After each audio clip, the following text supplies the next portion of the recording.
So, ladies and gentlemen, you remember a few days ago I spoke to you about a podcast we wanted to cover because I want you to really see how these people think about us as Black people. We talk about the race soldiers and how they respond to us and everything. We may talk about the normal cast of characters like the Proud Boys and all your different neo-Nazi groups. I said, but what we need to talk about is the everyday white supremacy, right? I think we a lot of times don't cover the everyday white supremacy. More so, we cover the actors who's just really out there with it, the people that's obvious in what they're doing to a sense. Maybe certain politicians that's out there and you can't see it, but the ones that are walking by you every day that actually sometimes feel, in my opinion, probably more convinced than even the most hardcore white supremacists about Black people. So I want to play this clip, and I will be stopping it as we go along to cover how ridiculous, this sounds. So let's go. Do you have an opinion on voter ID laws? They're usually pretty racist. Those laws are racist? For sure. Do you think it suppresses the African-American vote? Definitely, because they're less likely to have state IDs. Okay, so you heard that. He asked, about voter ID laws, and he said Black people are less likely to have state IDs. And this dude feels this way. Let's continue. People don't live in areas with easy access to DMVs. Okay, so he just said Black people don't live in easy access to DMVs. Now, a lot of Black people, probably the majority, you can have some that live in rural areas, but a lot of Black people live in the big cities. Or that's why they call the term inner city, right? So, and even Black people in rural areas still have access. So let's go. It's harder for Black people to go online. Well, I feel like they don't have the knowledge of how it works. Oh, Lord.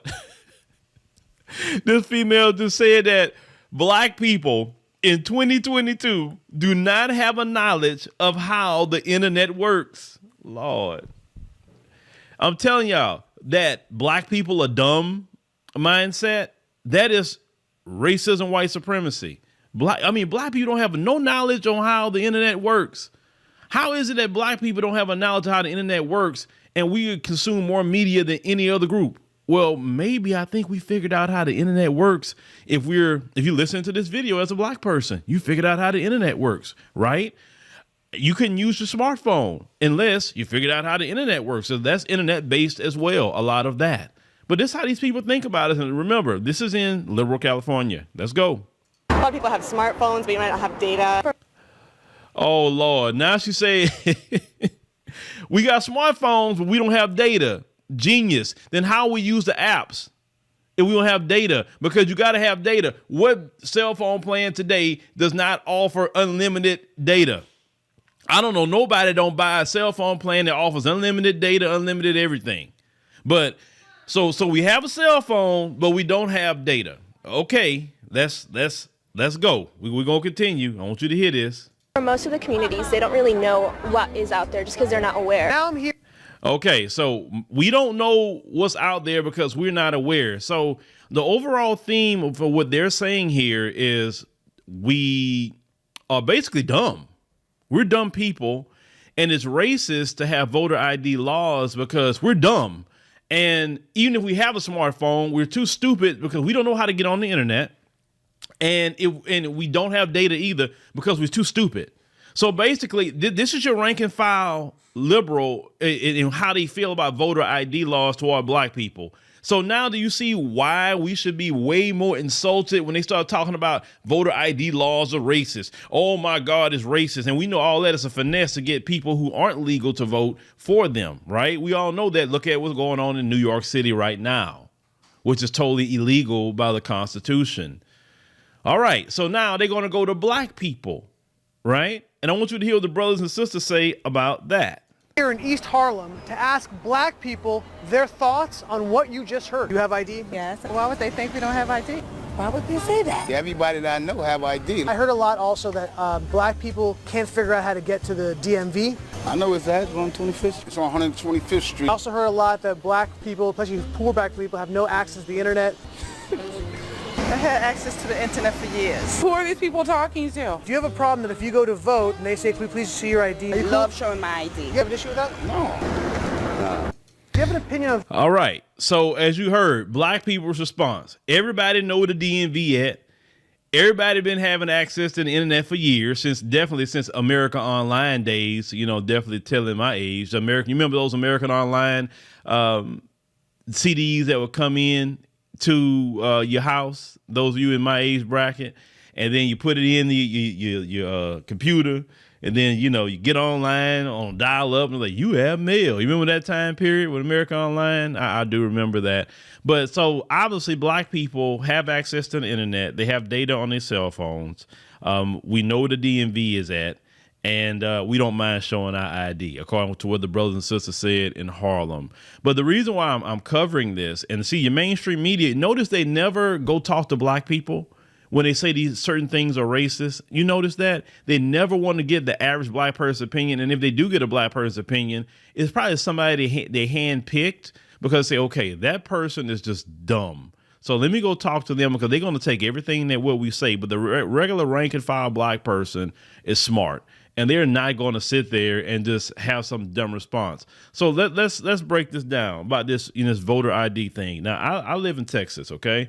Voter ID came in after the first election of Barack Obama. Now, did the Republicans put in voter ID because of that election? Yes, they did. Oh, yes, they did.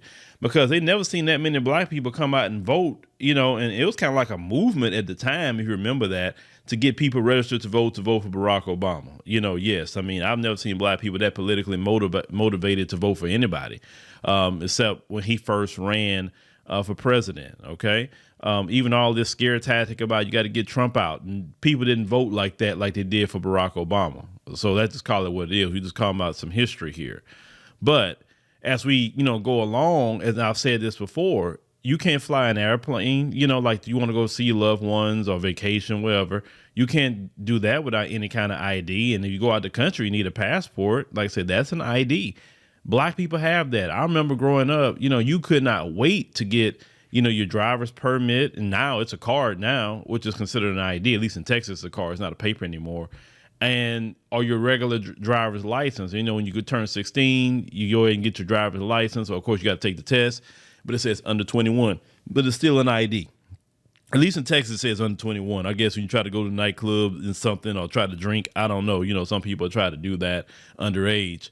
But we all wanted to have our own ID. Now, at the time period, the way I grew up, my mom, didn't have the extra funds to send me to a driving school, but she taught me how to drive around the age of 16 and 17. So the moment I turned 18, I went straight to the DMV, took the test, did the driving test, and boom, I've been having my driver's license since I was 18 years old. Okay, so I've been having definitely that ID. Some of you have been having yours at 16, some like 18 like me, right? So black people do have the ID. Now, to have this thought process, to think that we can't figure out how to use the internet. I mean, this is the thought processes that's being raised in their, it's being cultivated in their households about black people. Like I told y'all, that video to me and what they were saying about black people, and they are really convinced in their thoughts. You tell them that, that was the most racist crap you could ever say about black people, they would be shocked for you to respond that way to them. And they were like, what do you mean? I'm not racist toward black people. I don't say the N-word. I've been to protests. I think it's wrong what happened to George Floyd. Like, it's not even about that. It's the fact that you think black people are so dumb that black people can't figure out the internet. That mindset that black people are dumb, black people are stupid, that come from white supremacy. And that's farthest from the truth, because if we were so dumb, then how come black people have innovated America? It wouldn't be no American innovation without black people. If we were so dumb, how is it that a black man designed Washington, D.C.? We were just so dumb. And this was before the time of the internet. And we were just so dumb. This is the lies they tell themselves to feel that they superior to black people. And Malcolm X had told us, many, many years before, you got to be careful with that liberal. He said the conservatives are already out there. You know who they are, and that's good. I like to see my white supremacists up front. I like to know how they feel about us, and that's good. I could deal with that. I can deal with it, and I can respect it. But that liberal, that's the one. And that's the one that has fooled a lot of black people. That's the ones that has finessed y'all. And see, them same people that's in this video, it's the same people that creep their way into Black Lives Matter. And all of the corruption and finessing that happened in Black Lives Matter, there's some same people right there. When the movement started really on the streets on Ferguson, they talking about some hashtag. Black, that is disrespectful to even be saying that the movement in Ferguson got started from a hashtag from these 3 females. Okay, these 3 females wasn't on the ground in Ferguson. They wasn't on the ground. The real soldiers like Darren Seals and all of the ones that got killed mysteriously. Those brothers, all those activists that was on the ground, that's so disrespectful, to even them and their legacy. To credit these 3 females behind some hashtag.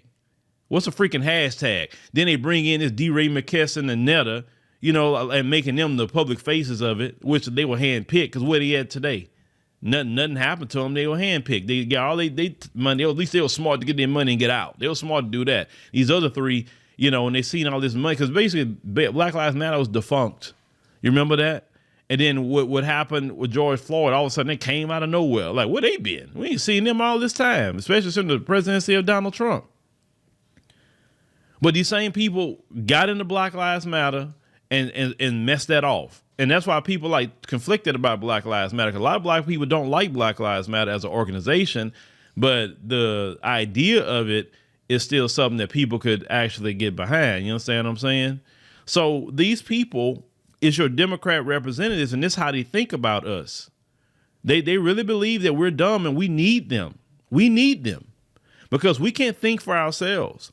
And any black person, because they really believe that we're dumb, any black person that actually got a mind and think for yourself, you're dangerous.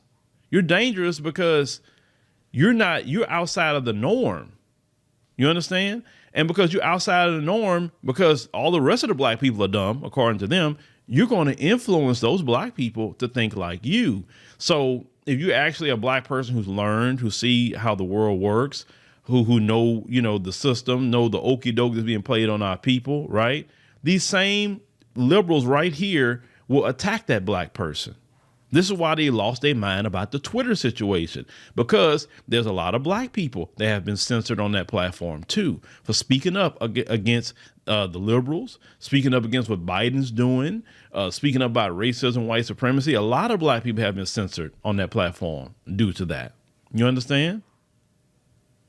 Because they can't afford to have too many black people out here who's not on their team. Because see, what they'll try to do is they say, okay, well, we agree with you about some racism, but hey, don't really try to mess with white supremacy, though. You understand? We'll say systemic racism. We even let some of y'all join the party. You can even be a tokenized black person in the party. We'll make sure you paid pretty good. Jamie Harrison, Keisha Lance Bottoms, Clyburn. We'll make sure you paid pretty good. Just don't mess with liberal whites. Just don't mess with white supremacy. Okay. I mean, you could see, it's okay to sloganize white supremacy, but don't talk about really ending it. See, this is why they sent Clyburn out here talking about stop sloganizing. You understand what I'm saying? Stop sloganizing. I'm saying, well, we need the George Floyd bill, but we may not be able to put qualified immunity in there. You want no bill at all? You want no bill? Oh, you want to get something, and then we could come back later, and then we could do a bill about qualified immunity, because they try to get us on that okie doke too. Like, oh yeah. No. They sent Clyburn out to say that, because if they said it, they know how the response would be. You understand? See, you can be in the Democrat Party, you can be on the Democrat Shield media platforms if you're talking like that, but you cannot disrupt white privilege. And you cannot disrupt white supremacy, because the liberals do not want that either. Everybody want to point to the conservatives and say, oh, look at them and look what they're doing to black people. But these people feel you're dumb. These people feel black people are dumb. Black people don't know what a DMV at. Black people got a phone, but they don't have no data on the phone. So basically, you're dumb and you're poor. Because basically saying is, okay, well, you barely scraped enough money to get a phone, but you know what? Data costs so much for black people, so that's why they don't buy data because they broke. So you're dumb and you're broke. We got to, as black people, call that out. We got to call that out. And this is why you will never get me out here talking about, voter ID laws are racist, because I know where that comes from. That comes from a white supremacist mindset too, that black people are dumb. And the reason why I played that video, because I want y'all to see that. I want y'all to see it. And you heard the sister at the end. I love showing my ID. There you go. I don't know what black person, because listen, you drive your car, what's the first thing the police gonna tell you? Hey, your driver license. And you know you need to have it. As a black person, you better have that driver license on you, because they gonna cause a problem if you don't. Even though you give them your name and you can give them your driver license number, they can pull it up on their computer if you got one or not, right? But still, they like, okay, you ain't got a driver license. What else you got going on? Looking for a reason to mess with you as a black person. So we all know, have your driver license on you, bro. we know that, the police. But, ladies and gentlemen, I just wanted you to hear this for yourself. And this is your liberals in California, how they feel about us as black people. And we talked about the, Georgia voter ID law on the Black Congregation channel. We broke that down. Same thing, we broke down the so-called Don't Say Gay bill, which is not even called. It's called a Parental Rights and Education bill. We got to always check that propaganda that's coming from, that party toward us, because they're liars. They're freaking liars. And I told y'all, the best way to fight a white supremacist is with the truth. You don't have to lie. You don't have to be deceitful. You don't have anything. Just tell the truth. Tell the truth about what they're doing, and also tell the truth even about their future. You don't have to lie on them. You don't have to really call them too many names. The fact is that what they say convicts them, period. And this is why, for me, I cannot deal with that Democrat Party or liberalism. I can't, because of that right there. I know how these people feel about us. When they come out there talking about systemic racism, we're so dumb. They think we're dumb, folks. They think we're dumb. And we're, calling them out now. We're calling them out and say, nope, them days of you skating by like you're not a white supremacist either is over. But ladies and gentlemen, thank you for joining us on the podcast. Greatly appreciated. Make sure you click the subscribe button. That way you know exactly when we post another podcast, and click the like button to help us spread this in the algorithm. If you enjoy the show, consider donating a love offering. We greatly appreciate it. And I know as many places you could come to listen to content. You came to ours. We greatly appreciate that, and we honor you for doing that. So we appreciate you coming here, and definitely see you next time.